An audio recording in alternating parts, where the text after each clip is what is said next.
அறிவுமிக்க குரங்கு ஒரு முறை ஒரு அழகான காட்டில் ஒரு அறிவுமிக்க குரங்கு ஒரு மரத்திலிருந்து ஆற்றை ரசித்துக் கொண்டிருந்தது.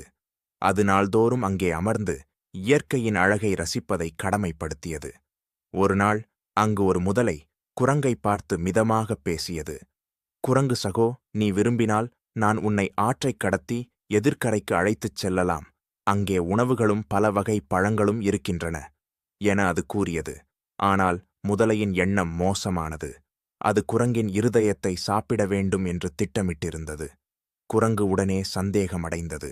அது தனது புத்தியால் சிக்கலை தீர்க்க ஒரு நல்ல யோசனை கண்டுபிடித்தது.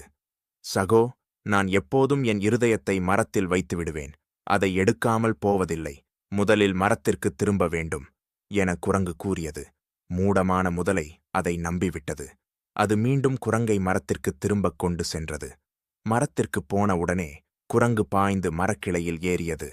முட்டாள் முதலை, என் இருதயம் என் உடலில்தான் இருக்கிறது. என்னை ஏமாற்ற நினைத்தாயா என குரங்கு சிரித்துக் கூறியது. முதலை சோகமாக ஆற்றில் திரும்பியது. பாடம்: புத்திசாலித்தனமே பாதுகாப்பு.